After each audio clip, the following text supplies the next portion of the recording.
Ever wonder why mice can get into a house that looks completely sealed? No gaps, no holes, nothing? Here's the truth nobody tells you. A mouse can squeeze through a gap the size of a pencil because their skeleton is built to collapse and stretch through anything wider than their skull. Pest control companies know this.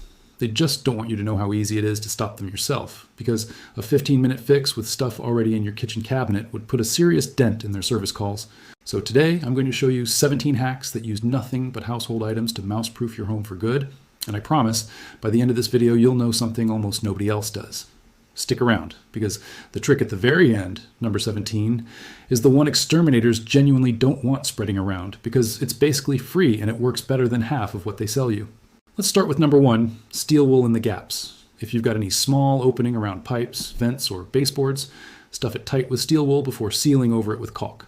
Mice can chew through wood, plastic, even thin metal, but their teeth can't get purchase on steel wool fibers, so they give up. My uncle used this trick on an old farmhouse that had a mouse problem going back decades, and it stopped completely once he packed every entry point. Number 2, peppermint oil cotton balls. Mice have an incredibly strong sense of smell, and peppermint overwhelms their scent receptors, which is how they navigate and find food. Soak a few cotton balls and tuck them near entry points and cabinets. Replace weekly. It won't make your house smell like a candle shop if you keep it subtle, but it makes the space feel hostile to them. Number 3, and this one surprises people, aluminum foil crumpled around pipe openings. Same idea as steel wool. Mice hate the texture against their teeth and whiskers. It's not going to be pretty, but tucked behind an appliance, nobody sees it anyway. But wait, number 7 on this list is the one that genuinely surprised me when I first heard about it, so don't go anywhere. Number 4, dryer sheets in drawers and vents. The strong fragrance masks the food and warmth signals mice are hunting for. Some people think this is an old wives' tale, but the science checks out. It's about scent masking, not repelling through magic. Number 5, seal gaps with expanding foam instead of just caulk for anything bigger than a coin. Foam expands into cracks. Caulk can't reach, and once it cures, mice can't chew through it easily. Number 6, keep pet food in sealed metal or thick plastic containers, never in the bag. This sounds obvious, but it's the number one thing people overlook. And one open bag of dog food can be the entire reason mice choose your house over your neighbor's. All right, here's number 7, the one I promised. Predator scent. Specifically, used cat litter placed strategically near suspected entry points outside, not inside your living space. Mice are wired at an instinctual level to avoid the smell of predators, going back millions of years of evolution. And it doesn't matter if there's an actual cat around. The scent alone triggers avoidance behavior. Farmers have used this trick for generations before commercial repellents even existed, keeping a barn cat's litter near grain stores specifically for this reason. Number 8, LED motion lights near entry points. Mice are nocturnal and prefer darkness for safety, so sudden light exposure disrupts their comfort and makes an area feel exposed and dangerous to them. Number 9, keep firewood and clutter at least a foot off exterior walls. Mice use these as bridges and hiding spots to approach your home undetected, so just creating that visual and physical gap removes a major access route.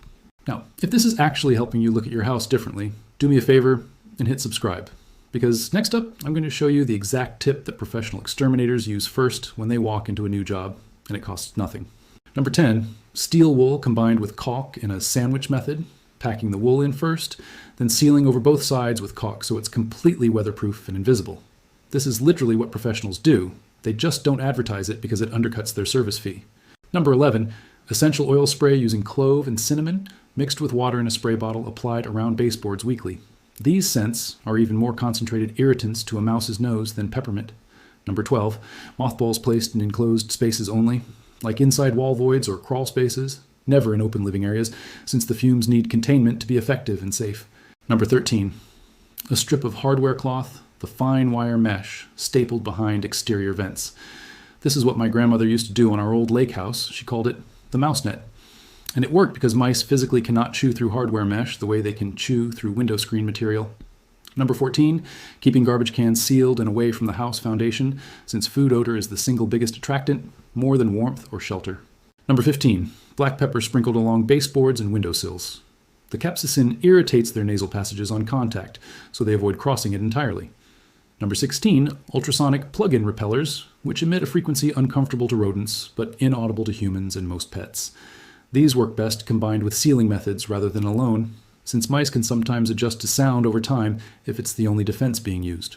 And now, number 17, the one I said exterminators really don't want getting around. It's this.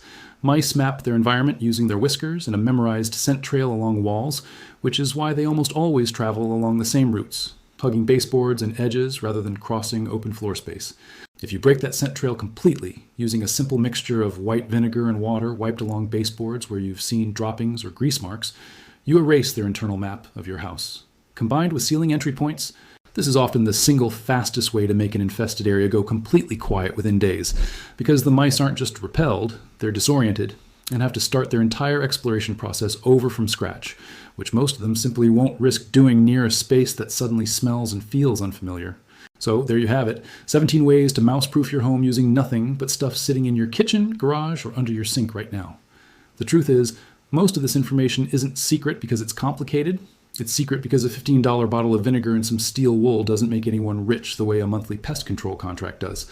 If this saved you some money or gave you a little peace of mind, do me a favor and hit that subscribe button. Drop a comment letting me know which hack you're trying first, and check out the video right after this one, because I'm breaking down the exact signs that tell you exactly where mice are getting in before you even see one.